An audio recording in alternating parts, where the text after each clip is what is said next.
강혜신의 오늘의 미국.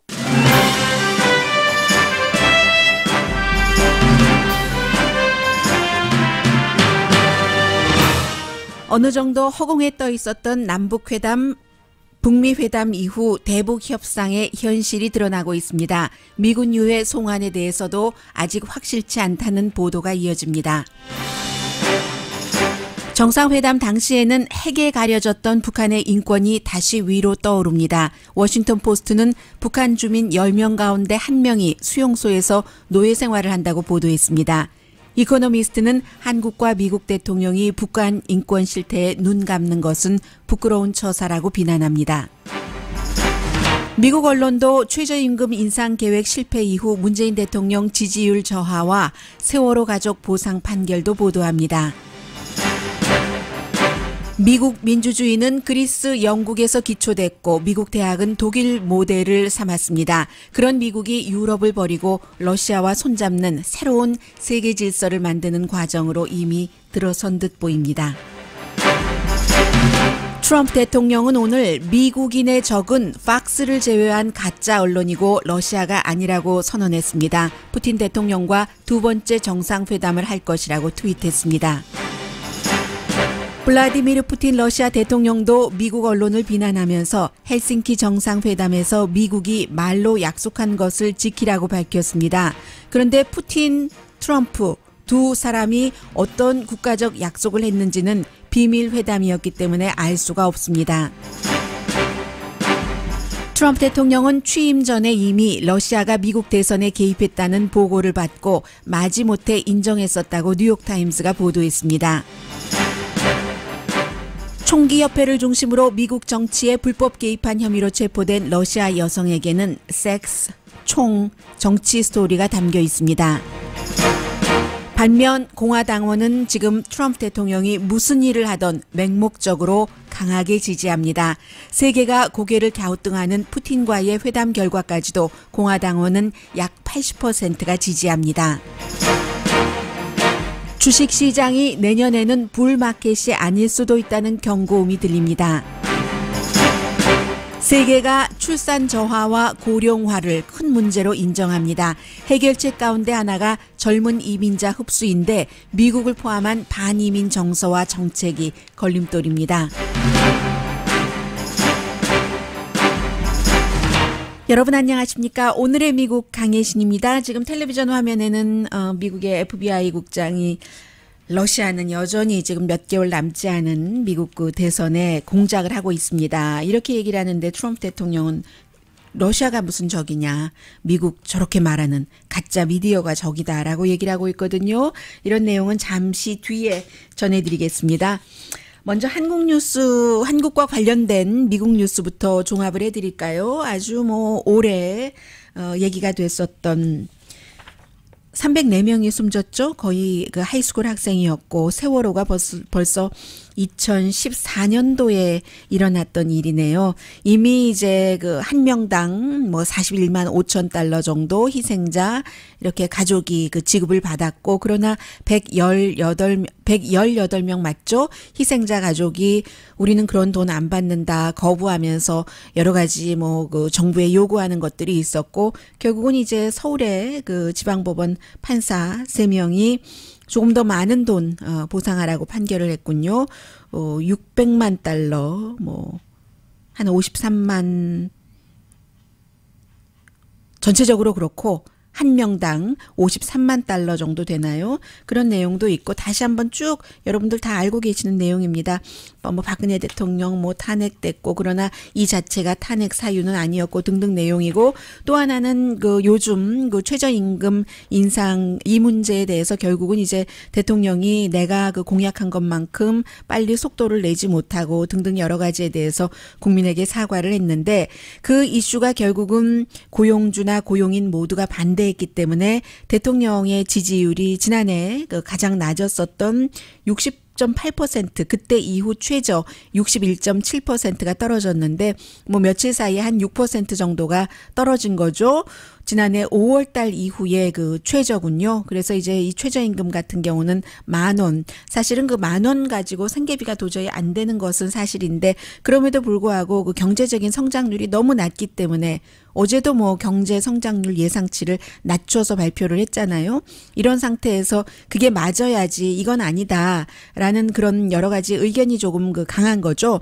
물론 이제 최저임금 그 인상에 대해서 특히 편의점을 중심으로 해서 편의점이 사실은 돈을 덜 받고 덜 버는 것이 이게 그 로열티 줘야 되고 뭐 집세 내야 되고 이런 갑과 을의 관계에서 해야지 왜 이 고용인 얼마 받지도 못하는 돈 갖고 갔느냐 이런 식으로 또 한국의 진보 언론이 많이 비난을 했습니다만 그것은 초점을 벗어난 비난이죠. 지금 이 이슈 자체가 최저임금이었기 때문에 최저임금에 대해서 얘기를 했어야 되는 거고 최저임금 인상이 그 주변 여러 가지 그 문제들이 있다면 뭔가 로열티를 지불해야지 되고 그런 것을 다 감안을 하고 그런 것을 먼저 조치를 하던가 하고 나서 최저임금을 했어야 되기 때문에 결국은 문제 자체는 이슈를 최저임금으로 얘기를 해야지 지금 이 시점에 이제 편의점과 로열티를 지불하는 그 회사 자체에 대해서 얘기를 했다는 것은 그게 오히려 문제의 본질을 흐려가는 것이었고 그런 것을 이제 국민들이 다 아는 거죠. 그러니까 결국은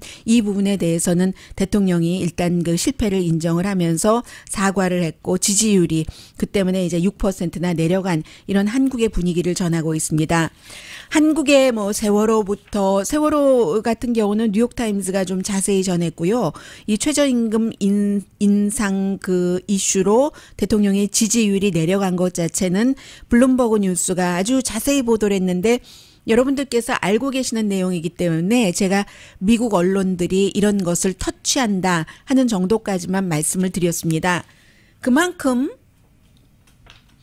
세월호 사태 이후에 그 촛불 시위를 거쳤고 문재인 대통령이 당선이 돼서 세상이 변했죠. 많은 부분에서 이제 긍정적인 변화도 상당히 많이 가져왔다고 인정하시는 분들이 많으시리라고 짐작을 하는데 그런 변화를 겪으면서 미국에서도 그 한국이라는 국가를 과거에는 잘 그 보도하지 않았던 어느 정도 더 이렇게 가서 확실하게 굉장히 큰 이슈가 됐을 때만 전했던 그런 부분까지 이제 그만큼 한국이 많이 주목을 받고 있고요.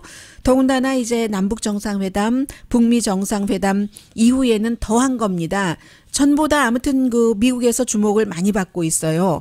그런데 지금 하나 좀 이게 어떻게 되는가 봐야지 알겠네 하는 그런 부분이 있는데 일단 뭐 다음 주나 다음 주에 적어도 뭐 55구에서 뭐 200구가 넘을 수도 있고 이런 그 한국전에 나가서 숨진 미군의 그 유고를 이제 송환한다 하는 것이 그 미국의 국방신문도 그랬고 한국에서도 그렇고 완전히 기정사실처럼 보도가 됐었죠. 오늘 아침에도 그 CBS 방송도 역시 6월 27일이 종전선언을 한 그날이기 때문에 그때 맞춰서 온다. 평양과 오산과 하와이를 거쳐서 왜냐하면 하와이에 그 국방부의 실험실이 있기 때문에 여기서 이게 이제 그 미군의 유해가 맞는가 하는 것을 확인을 한다는 거예요. CBS는 이렇게 보도를 했는데 어제 오후부터요. AP통신이라던가 시사주간지 타임은 조금 다른 내용을 얘기를 하고 있거든요. 처음에는 노스코리아가 아직 그 미군 그 유해 송환에 대해서 작업을 시작하지 않았다.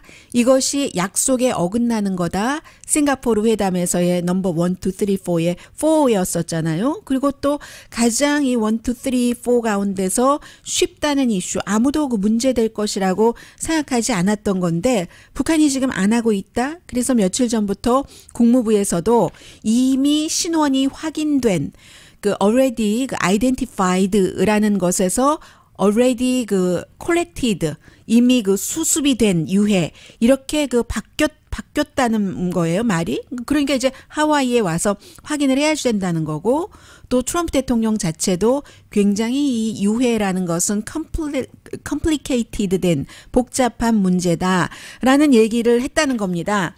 그래서 시사주간지 타임이 얘기하기를 싱가포르 선언이 얼마나 과학의 역할을 무시한 아마추어적인 선언문이었던가. 이게 이제 그 폴 콜이라는 전에 이제 국방부에서 그 소속돼서 하와이에 바로 그 아이덴티피케이션 그 랩이라는 곳이 있는데 센트럴 그 아이덴티피케이션 랩이랍니다. 그곳에서 일을 했었던 그 전문가가 얘기를 한 겁니다.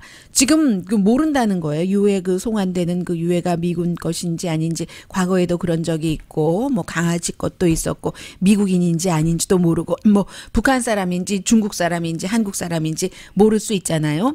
그래서 이제 이런 모든 것들이 지금 됐다는 것도 아니고 이게 물론 그 싱가포르 회담이 돌파구 긴장해서 과거보다 훨씬 안전한 세상에 살고 있잖아요. 지금 마음이.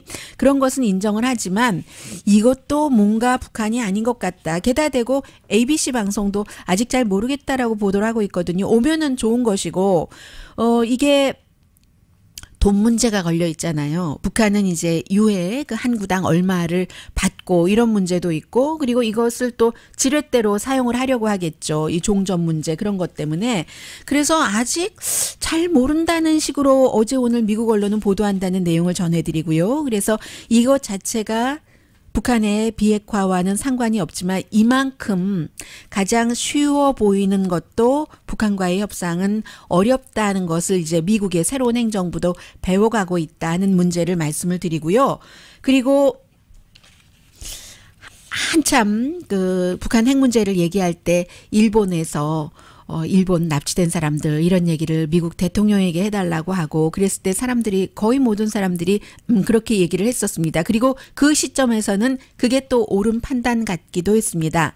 사람 생명이 너무 중요하지만 핵폭탄은 더 많은 사람의 생명을 위협할 수 있기 때문에 아무리 억제력으로 만들어지는 것이 핵폭탄이라지만 쓰기 위해서가 아니라 그래서 이 중요한 이슈에서 그 뭐 몇몇 사람의 일본인의 생명을 들고 나오는 것은 야 아베 신조 일본 총리가 너무 정치적인 거고 이것은 좀 상식에 맞지 않다 이렇게 얘기를 했었는데요.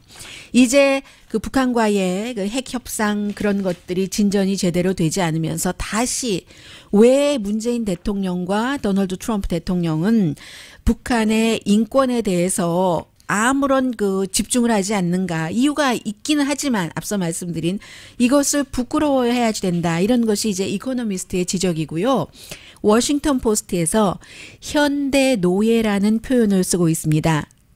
북한 사람들 260만 명이 수용소에서 노예처럼 일하고 있다. 그래서 이제 인구 10명 가운데 1명이라고 표현을 했는데 2018년 글로벌 그 슬레이블리 뭐 인덱스라고 있답니다. 그래서 이제 그 인덱스에 따라서 하는 건데 그 워크 프리 파운데이션이라고 아주 오래 북한 등의 그 인권 문제를 연구했었던 그런 재단의 앤드류 포레스트 씨가 워싱턴 포스트와 인터뷰에서 폭탄 미사일도 중요하지만 인간에 있어서 자유를 잃고 폭정 아래서 숨만 쉬고 언제 나를 사람들이 구해주나 하는 것을 기다리고 사는 사람들을 어떻게 외면할 수가 있는가 하는 말을 싣고 있습니다. 그리고 이제 이 재단에서 뭐 탈북자를 뭐 50명을 인터뷰를 하고 등등 그런 일인데 물론 이 그 수치 자체가요 260만 명이라는 게 불과 그 몇 년 전보다 그 2배가 됐는가 여기에 대해서는 좀 그렇다 하는 사람도 있지만 또 다른 전문가 역시 그래도 원래의 북한의 이런 인권 같은 것을 얘기를 해야지 된다라고 하는 전문가들이 뭐 워싱턴 포스트와 인터뷰를 했고요. 8월 1일에 북한이 조금 그 사면을 한다고 했잖아요. 뭐 건국 70주년 당 또 창건한 70주년도 되고 하니까요. 그런 문제도 그 지적을 하고 있고 한국이 지금 뭐 스포츠다 또 대학생들도 교류를 한다고 하고 참 임수경 씨 그때가 언제였어요? 뭐 철로 얘기도 하고 지난해보다 정말로 안전해진 것은 사실이지만 대가를 치른 거다. 이게 북한의 인권에 대해서 침묵한 대가라고 이코노미스트가 표현을 하고 있습니다. 그리고 요즘 그 탈북자의 한국 입국이 줄어들고 있고 탈북자 자체가 줄어들고 있다고 하는데 그것을 두 가지로 보고 있습니다. 그 이코노미스트의 경우는 물론 그 북한이 이제 앞으로 살기 좋아질 것을 기대하면서 그대로 머무르기로 생각하는 사람, 경제도 전부 다 많이 나아졌다고 하니까요. 그런 것도 있지만 더 중요한 메인 이슈는 굉장히 불길하다고 얘기를 합니다. 요즘에 북한과 중국이 또다시 그 힘을 합쳐서 탈북을 그 막기 위한 단속을 굉장히 그 강화한다는 거예요. 그리고 이제 그 한국에서도 그 문재인 대통령 정권 들어온 이후에 여러 가지 북한의 인권에 대해서 완전히 그 침묵을 하고 있기 때문에 그래서 이 두 가지가 결합돼서 북한 사람들이 정말 그렇게 힘들게 살고 있다. 어떻게 인권 문제를 그 얘기하지 않을 수가 있는가. 한반도 비핵화 화해 무드 참 좋고 지금 이제 그런 것들을 스타트했다는 것만으로도 좋은 과정이고 경제 협력하는 것도 좋다고 할 수는 있겠으나 문재인 대통령과 트럼프 대통령이 인권에 대해서 이 정도까지 그 얘기하지 않는 것은 정말로 부끄러운 일이다. 트럼프 대통령은 또 그럴 수 있을 것 같기도 해요. 트럼프 대통령이 오로지 신경 쓰는 것은 이제 그 돈에 포커스를 두는 것인 건 세계가 다 아는 얘기니까 이건 뭐 비난하는 그런 뉘앙스도 아니고요. 근데 이제 문재인 대통령 같은 경우는 인권 변호사이기 때문에 물론 일에 그 크기가 있고 순서가 있기는 하지만 이것을 영원히 뒤에 저렇게 그 뒷방에 뭐 서류 뭉치 골치 아픈 서류 뭉치 집어넣듯이 그렇게 할 수는 없다는 것. 그게 그 이코노미스트의 어떤 그 촉구라고 할까요? 그만큼 이제 그 북한 핵 문제가 쉽게 그 트럼프 대통령이 얘기해 왔었던 것처럼 또 한국에서 기대했었던 것처럼 될 일이 아니라는 현실 감각을 되찾고 난 이후에 평상으로 되돌아가서 동시에 할 수 있는 일들을 같이 해야지 된다는 뭐 언론의 또 다른 지적인 거죠.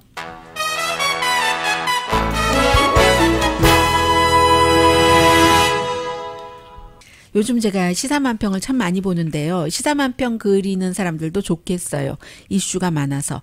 이번 주 그 시사주간지 타임에 보면은 그 커버에 사진이 있는데 그 사진이 합성사진이기 때문에 사진은 사진이에요. 무슨 만평처럼 그린 것도 아니고 사진처럼 보이는데 정말로 모르겠어요. 푸틴 대통령인지 트럼프 대통령인지요? 하면서 정상회담 비상사태라고 제목을 써놨는데 그런가 하면 축구공 하나 받고 3개를 넘겼다. 나중에 그 헬싱키 기자회견에서 축구공 이렇게 줬잖아요. 푸틴 대통령이 트럼프 대통령에게 그런 그 시사만평도 있는데 그 또 축구공에 도청장치 있는 것 아니냐고 봐야지 된다는 얘기는 처음부터 나왔고 만약에 도청장치를 심는다면 쉽게 그게 드러나도록 그렇게 그 심었겠어요. 잠시 뒤에 여러 가지 내용들 전합니다. 라디오 서울 방송 오늘의 미국 듣고 계십니다. 그 요즘은 그 저도 숙제를 많이 해야지 되거든요. 그래서 너무 많은 것을 보고 듣고 읽고 그러기 때문에 어디서 봤는지 잘 기억이 안 나요. 기억이 안 나는데 누가 뭐라고 얘기를 하냐면 그 푸틴 대통령 누가 뭐라고 얘기했는지 기억 안 나는 것은 내버려 두고요. 기억나는 것만 하죠. 미국이 이렇게 변하고 있는 것을 보면은 지난번에 대통령이었던 버락 오바마 시절에는 아시아를 축으로 한다. 이런 것을 강조를 했었고 그 전에 조지 부시 대통령은 이라크와 전쟁을 치를 때 영국을 제외하고는 그 유럽에서 별로 그 지지를 받지 못했잖아요. 그런 부분을 이제 그 뉴욕타임스의 그 데이빗 브룩스 그 칼럼니스트가 지적을 했었는데 그리고 지금 미국의 그 예를 들어서 그 보수는 진보는 미국의 진보는 정말 그 유럽식 사회주의라는 말이 아직도 무슨 주홍글씨처럼 돼 있는데 그런 것만 가지고 와서 뭐 맨 그 버클리 다니는 이런 애들 뭐 캠브리지 애들이랑 비슷해서 뭐 돈 있는 거 다 사람들에게 풀어주라고 하고 이렇게 얘기를 하고 또 그에 비해서 또 진보 자체는 그 많은 나쁜 것들을 이제 그 백인 남자에 돌리는 뭐 이런 분위기도 조금 그 지적을 했고요. 그런데 결국은 이 모든 것이 원래 그 미국이 그 어머니와 같은 글쎄요 마더랜드라고 할까요? 뭐 이런 곳이 유럽이었었잖아요. 결국은 그곳에서 뭐 여러 이유로 뭐 종교적인 박해 등등 해서 이 땅으로 와서 개척을 했으니까 모든 기반이 그렇게 시작이 됐는데 나중에 어찌어찌하고 전쟁 치르고 꺼려하다가 뭐 참여를 하고 하면서 그 2차 대전 이후에는 오히려 미국이 유럽을 이렇게 그 이끌고 왔었는데 그게 이제는 그 달라지는 거죠. 미국 대통령이 유럽 연합을 적이라고 했으니까 물론 그 무역에 있어서 얘기를 했지만 과거에 그 조지 워싱턴 대학도 대학이래요. 조지 워싱턴 그 대통령도 그 에티켓북 같은 거 볼 때 프렌치로 쓰여진 것을 보고했다. 완전히 지금 이제 잘라 나가는 거예요. 잘려져서 스스로.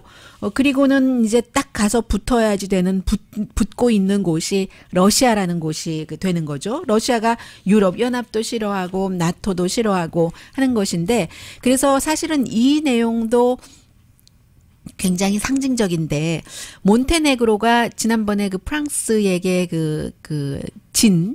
지고만 축구에서 크로아티아의 바로 아래에 있는 그 발칸 바로 아래에 있는 작은, 크로아티아가 인구가 400만 명이기 때문에 작다고 했지만 이 몬테네그로는 인구가 뭐 70만 명도 안 됩니다. 뭐 60몇만 명이라고 들었는데요. 64만 명인가요? 뭐 69만 명인가요? 64만 명인가요? 아무튼 그 정도인데 그 63만 명이라고 하네요. 그 팍스의 터커 칼슨이 대통령과 인터뷰를 하면서, 대통령은 뭐 주로 팍스뉴스와 인터뷰를 하니까요. 인터뷰를 하면서 왜 내 아들이 몬테네그로를 지키려고 거기 그 전쟁에 그 몬테네그로에 가서 방어를 해야지 되냐, 미군으로, 이렇게 물어봤어요. 왜 그래야지 되냐, why? 이렇게 얘기하니까 대통령, 그러니까 나도 그게 이해가 잘 안 된다니까, 나도 스스로 왜 그래야지 되는지 끊임없이 질문을 해왔다라고 얘기를 했습니다. 몬테네그로가 나토거든요. 나토 지난번에 마지막으로 나토에 가입을 했고 유럽연합에도 가입하기를 원하는 국가이고, 기억나세요? 지난번에 나토 정상회담, 이번이 두 번째였고요. 대통령이 가서 막 독일 총리 눈에 멍들게 때리고, 뭐 영국 총리도 멍들게 때리고, 뭐 프랑스의 대통령 그랬던 그 지난해에 나토 회담에 처음으로 갔었을 때 트럼프 대통령이 누구를 옆으로 막 밀고 맨 앞에 중앙에서 사진 찍으려고 했어도 확 밀어 제친 사람이 나토 대통령이 몬테네그로 대통령이잖아요. 그런데 대통령이 나도 왜 그래야지 되는지 모르겠다. 그건 모르면 안 되죠. 일단 미국이 아직까지는 나토를 만든 나토 회원국이기 때문에 나토에서 가장 중요한 헌장의 넘버 5가 어느 나라라도 공격을 당하면 우리가 공격당한 것처럼 방어한다 하는 거잖아요. 그래서 몬테네그로가 러시아의 공격을 당한다고 가정을 할 때는 나토 회원국들이 가서 방어를 해야지 되는 것이고, 그리고 미국이 치르는 그 전쟁에서 아프가니스탄에 나토군이 많이 파견돼서 나토 병력이 한 1000명 정도는 숨졌을 겁니다. 우리가 받은 건 얘기 안 하고 남을 해줘야지 될 때 나도 왜 그래야지 되는지 모르겠다. 이게 지금 대통령의 생각인 거예요. 그러나 뒤에 말씀드리겠지만 공화당원들은 이러한 국가와 국가 간의 약속, 그리고 그 작은 나라를 글쎄 왜 그래야지 되는지 나도 모르겠다. 코딱지만한 나라를 그러는데, 아니 그러면 코딱지만한 나라는 큰 나라에 비해서는 어떤 계약을 똑같이 했었을 때 그 계약의 권리를 누릴 그럴 권리가 없습니까? 그건 아니잖아요. 근데 이제 지금 너무 새로운 대통령이고 국제 정세나 이런 것에 익숙하지도 않고, 익숙하지 않다고 해서 누구나 다 그러는 건 아니지만 이 대통령의 특징이 있잖아요.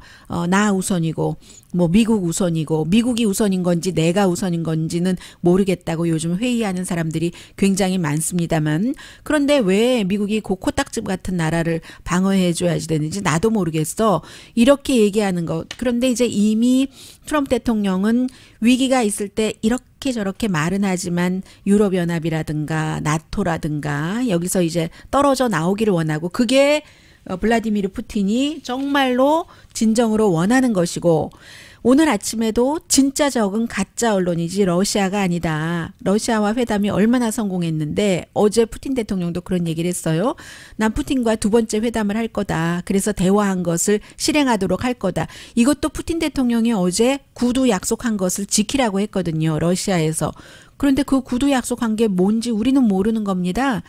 대통령과 아무런 보좌진 없이 트랜슬레이터만 갔기 때문에 그래서 그 번역한 통역사를 의회에 출두시켜서 청문회를 열어야지 된다는 게 지금 민주당의 주장이고 받아질 가능성이 뭐 전혀 거의 없어 보이고요.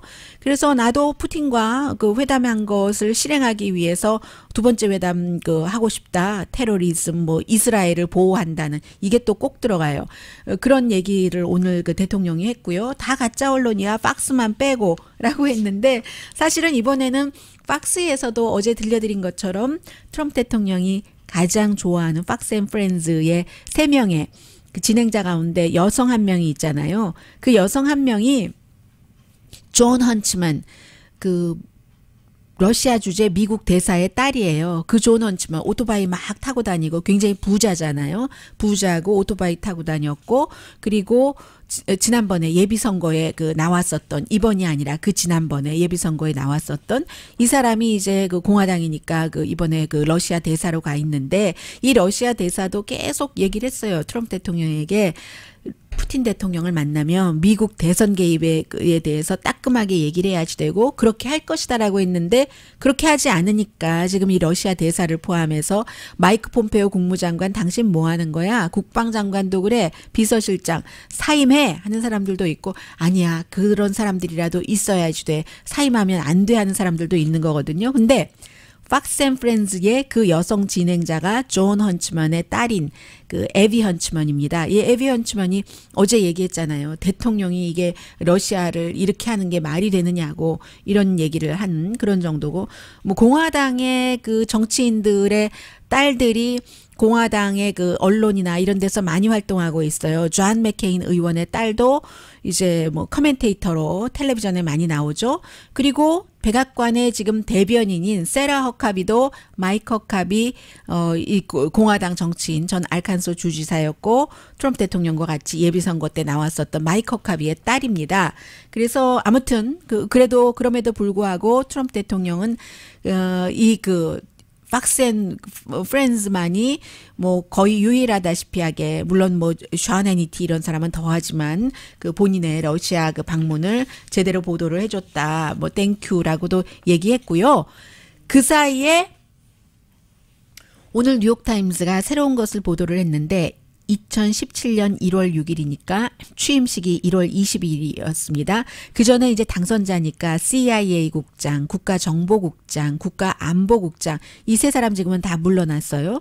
이 세 사람이 대통령에게 여러 가지 증거를 대면서 러시아가 이렇게 대선에 개입을 했습니다. 라고 했을 때 뭐 텍스트, 이메일 증거를 다 들이댔답니다. 그랬더니 트럼프 대통령이 마지못해서 인정을 했는데 취임하자마자 바로 러시아 스캔들은 조사하지 말아라. 이번에 헬싱키에서 얘기한 것처럼 그렇게 했다는 거죠. 그리고는 이제 뭐 존 브레넌이나 제임스 클래퍼 같은 사람 많이 비난하는데 그 이후에 트럼프 대통령이 지명하고 임명한 여러 CIA 국장도 어제 대통령과 다른 얘기를 했거든요. 국가정보국장, 국가안보국장 전부 러시아가 너무 위험하다. 지금도 계속 하고 있다. 이런 얘기. 그런데 어제 대통령은 그 하루 전에 또 내가 뭐 그 말을 우둔으로 했어야지 되는데 잘못해서 그렇지 정보국 말을 믿어라고 얘기해놓고 어제 또 강요회의 다음에 기자가 물어봤어요.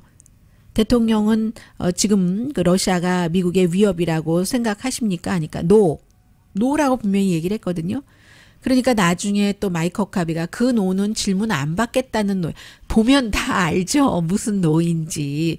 그렇게 얘기를 하고 그리고 나서 몇 시간 뒤에 본인이 지명하고 임명한 그 CIA 국장이 러시아는 너무나 위협이다. 러시아가 어떻게 위협을 하고 있냐면요. 이렇게 조작을 하는 거예요. 어제 그 PBS 뉴스에서 자세히 전했는데 예를 들어 대통령이 열심히 그 얘기를 하고 있는 그 NFL 선수들은 국가가 울려 퍼질 때 무릎 꿇고 그렇게 앉아 있으면 되겠어? 다 해고시켜버려 뭐 이런 거 있잖아요. 그런 이슈를 가지고 굉장히 그러니까 미국 국민 자체를 서로 다른 의견이 있을 수 있어 하고 예전에는 그렇게 됐다면 지금은 싸움을 붙이는 겁니다. 소셜 미디어 그 상태에서 모든 그런 중요한 이슈마다 사람들을 민주주의라는 게 그러잖아요. 서로 다른 의견을 이 증거와 논거를 바탕으로 해서 서로 말로 상대를 설득시켜서 그래 네가 오라 하고는 딱 결론을 짓고는 그 방향으로 나가는 거잖아요. 그 결론까지 나오지 않고 쌈만하게 쌈박질하게 붙이는 게 이게 분열시키는 거죠. 미국의 민주주의를. 이런 일들을 지금 계속 하고 있다는 것이고 뭐 아이디 도용 같은 것도 당연히 하고요. 그런 일들이 있고 그리고 그제부터 전해드렸었던 그 마리아 부티나라는 이 여성은 간단히만 말씀드릴게요. 2016년도에 미국에 왔는데 그 전부터 러시아에서 총기 권리를 주장한다는 것은 아주 드문 일이잖아요. 젊은 여성이 뭐 원래 어디서 자라서 살다가 뭐 학교 졸업하고 작은 그 가구점을 하다가 알렉산드로 토르신이라고 제가 여러분들께 많이 말씀드렸어요. 이 사람이 지금 미국의 그 재무부 제재 대상인데 전에는 미국에 왔다 갔다 많이 했고요. 미국 그 총기협회의 평생 회원이고 얼마 전에 보도를 한 게 총기협회에 러시아 돈이 들어가서 총기협회에서 전례 없는 3천만 달러라는 돈을 트럼프 대통령에게 후보 시절에 줬다. 선거자금으로. 지금 총기협회는 부정하고 있습니다만 그 돈이 이 알렉산드로 토르신에게 나왔다. 뭐 지금 중앙은행 부행장, 러시아의 정치인이었고 푸틴과 친하고 이런 사람이에요. 그런데 이 마리아 부리타라는 여성이 그 로비스트 라이센스 없이 미국 정치에 개입했다는 혐의로 러시아로 출국하기 전에 이제 체포를 해서 지금 이제 보석금 없이 수감이 됐는데 이 마리아 부티나가 러시아에 있을 때 알렉산드로 토르신과 같이 총기 뭐 소유 주장 뭐 이런 거 하면서 미국의 그 NRA와도 연관이 됐었고 2016년도에 미국에 왔는데 말하자면 지금 간첩 혐의로 체포가 되진 않았지만 뭐 스파이 활동을 했다는 거예요. 그 알렉산드로 토르신의 아래서. 그리고 미국에 와서는 여러 중요한 사람들을 만나고 결국은 대통령 아들까지 만났어요. 목표가 대통령과 러시아 사람을 백 채널로 만나게 하는 것이었다 했는데 대통령의 아들까지 만나는 데는 성공했고 그렇게까지 되는 데는 이 여성이 몸을 활용하고 그리고 이제 지금도 같은 남자와 어떤 남자와 살고 있어요. 애정은 없다고 얘기를 한다고 하는데 그리고 그 공화당의 사우스다코타에 나이 차이 많이 나는 56살인 폴 에릭슨이라는 이 사람과 어떤 그런 관계를 통해서 사람들을 보수적인 그 공화당 사람들을 쭉쭉쭉쭉 그 사다리 타는 것처럼 연결을 해서 만나고 또 공화당의 예비선거 후보하고도 접촉을 하다가 그가 떨어지니까 트럼프와 이렇게 하려고 하고 여러 가지 일이 있어서 미국의 그 조사도 받고 조사에 협조도 하고 했었어요.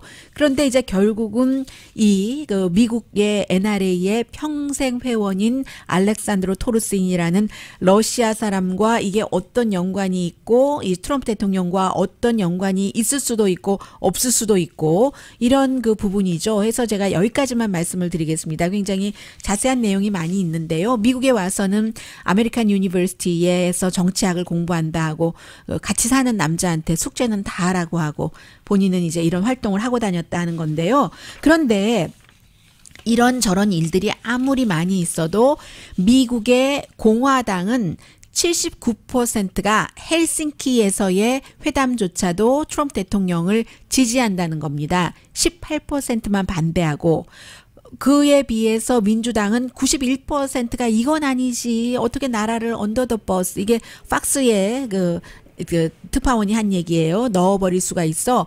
무소속 무당파 같은 경우는 이제 지지하지 않는 비율이 62%였고요. 이런 것은 중요한 게 특별검사가 예를 들어서 어떤 수사 결과를 내놔도 트럼프 대통령 지지층은 그대로 트럼프 대통령을 지지한다. 이건 정말 가세 충성하는 것보다 더한 지지일 수도 있어요. 어떤 면에서는.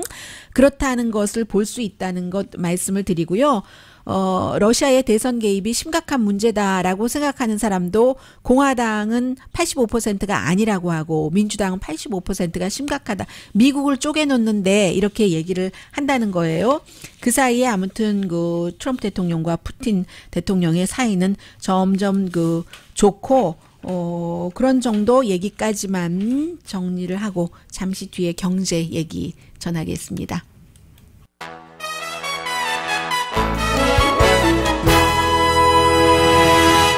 라디오 서울 방송 오늘의 미국 듣고 계십니다. 네, 나스닥 25.25포인트 마이너스, S&P 500 9.36포인트, 다우지수가 어떻게 되나요? 다우지수. 로스앤젤레스가 지금 아침 9시 42분인데 왜 안 나와요? 잠시 뒤에 제가 또 화면에 보이면 말씀을 드리겠습니다. 100.92포인트 마이너스 나고 있습니다.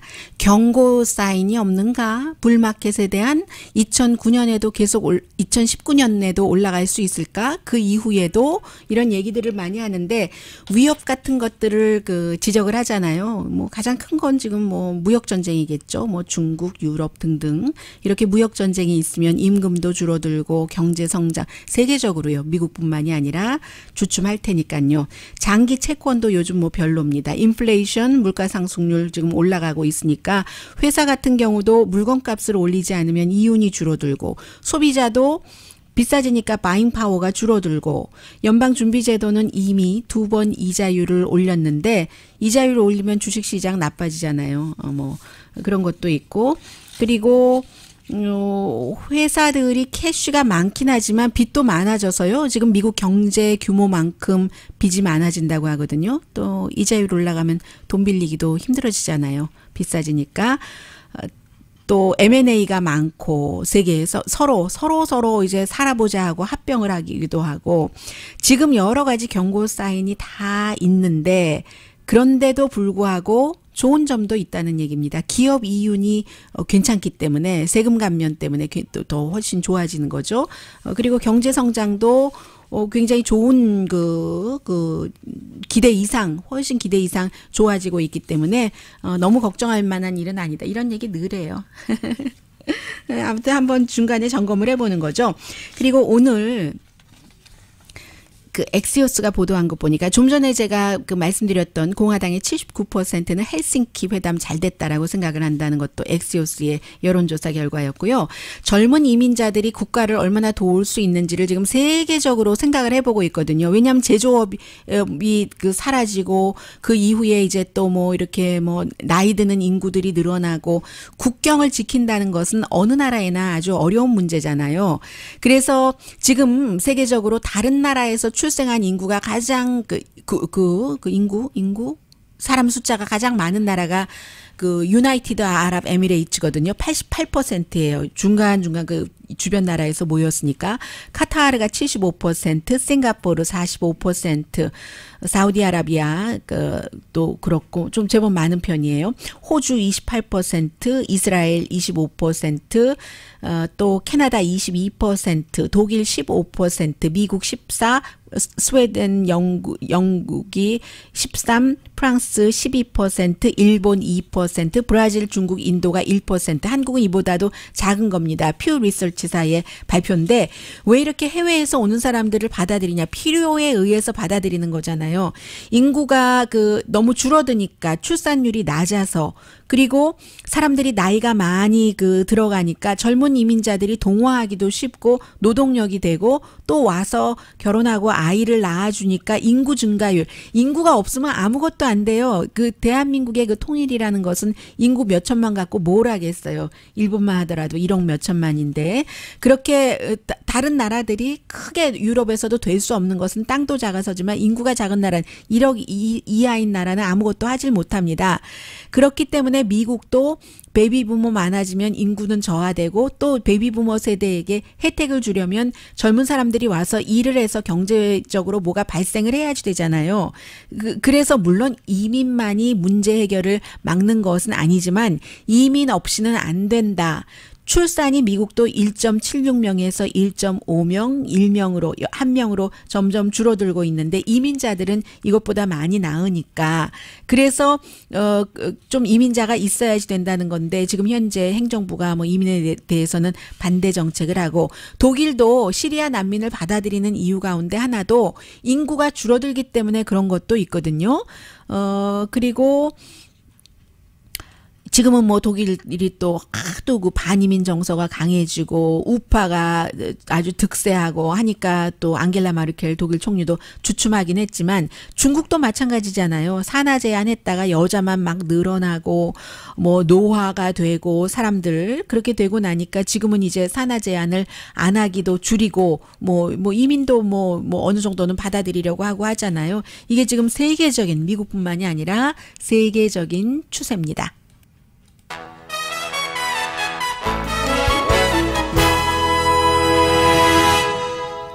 라디오 서울 방송 오늘의 미국 듣고 계십니다. 러시아의 보물섬이 아니라요. 보물섬이라는 그 책이 그다지 두껍지도 않은데 그런데 다시 읽어보면 좋겠어요. 보물섬이 아니라 보물쉽이 나타났다 해서 이제 한국에서 빅뉴스잖아요. 이게 한국에서뿐만이 아니라 영국의 뭐 파이낸셜 타임도 보도를 해, 미국의 뭐 AP통신, CNN 방송 전부 보도를 하고 있거든요. 과거에 그 옛날에 러시아하고 그 일본이 그 전쟁을 할 그 당시에 그때가 이제 그 1905년 네 그때 그 안에 뭐 금동전이 가득 들어 있었다는 겁니다. 그게 이제 전쟁 기금 돈으로 쓰기 위해서. 그런데 이제 그게 러시아가 결국은 뭐 그 전쟁에서 졌잖아요. 이 배가 결국은 가라앉았는데 그 안에 그 동전의 그 가치, 금이죠. 그러니까 금이 너무 많이 들어 있기 때문에 이것을 이름이 뭐라고 하던가요? 드미트리 단스코이호를 우리가 인양을 하겠다라고 얘기를 하는데 새로운 회사예요. 얼마 전에 그 만들어졌다고 하죠. 신일그룹이라는 이 다이버가 발견을 했다 하는 건데 원래 이 배가 1885년부터 항해를 했다니까 참 그 대단해요. 그 옛날에 이런 그 함대를 지어가지고 6월 1일에 그 신일그룹이 만들어졌거든요. 그런데 이제 예전에 그 동아건설에서도 뭐 시도를 했었다. 2000년대 초에 미국에서 이런 것까지 전부 그 보도를 하고 있어요. 그래서 이제 신일건설과 또 뭐 관련 있는 회사에 뭐 주식이 올라가네 뭐 이런 얘기까지 하고 있는데 배를 인양하려면 그 다운페이를 뭐 한 예를 들어 10억 정도가 들어있다 그 안에 하면은 1억 정도는 다운페이를 하고 뭐 이래야지 된다고 하거든요. 어떻게 될지 모르겠어요. 그래서 의심하는 사람들도 있어요. 선전용이다? 모르죠.